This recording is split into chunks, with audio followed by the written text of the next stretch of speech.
Coming up on First at 4, Kentucky forestry officials are asking hunters to be extra safe this week as firefighters try to prevent flare-ups here in the mountains. And the U.S. Supreme Court justices are adopting a new code of ethics after some recent concerns about conduct and gifts. Plus, high pressure takes over for much of this week. Your forecast coming up as Mountain News First at 4 starts now.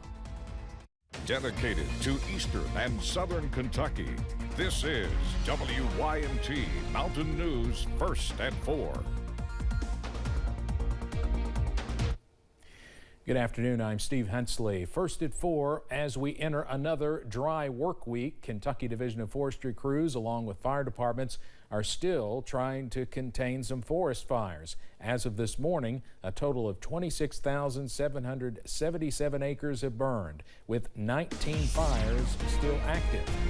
KDF Hazard Branch Manager Jake Hall says they want to continue to remind folks that the dry weather will last for a few more days. We'll see critically low humidities, which makes combustion and fire occurrence much higher, makes it much easier for a fire to get started and causes it to spread rapidly.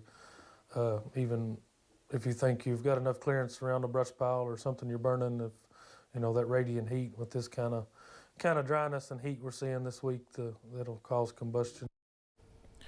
KDF officials are also urging extra precautions from hunters during this hunting season. We'll have more about that tonight at 6. Kentucky State Police are asking drivers this week to slow down and give them more room on the roads. It is National Crash Responder Safety Week. Governor Beshear is also urging folks across the Commonwealth to slow down, move over, and provide a protective buffer between responders and drivers.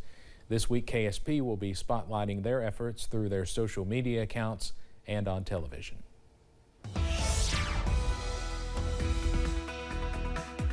We are tracking a dry and sunny start to the work week across the region, also tracking some above average weather as well. Here's a live look from Buffalo Mountain. You can see plenty of blue sky back in the distance as high pressure continues to be the big story as we kick off your work week. Temperatures should be in the upper 50s. We're topping out today in the middle to even upper 60s in some areas, up to 66 for Harlan, Manchester, also Somerset, 68 over in Jacksboro, and 63 for Jackson at this hour. So once again, we are mild on your Monday, and more mild weather is on the way. Besides a few clouds, we are dry, also mainly sunny for many areas of the mountains today. And again, that dry weather will continue, all thanks to high pressure. But as we zoom out, notice a cold front close to the Ohio River. There's no moisture with that, but that will bring another shot of cooler air as we go into tonight. So some chilly weather is on the way overnight. Also, as you wake up on Tuesday, lows back in the middle to upper 30s. But again, some more above average weather on the way as some of us could see some 70s by Thursday.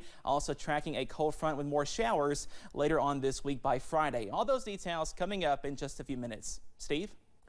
Cameron, thank you. The justices of the U.S. Supreme Court have issued a joint statement that the court is adopting a code of conduct.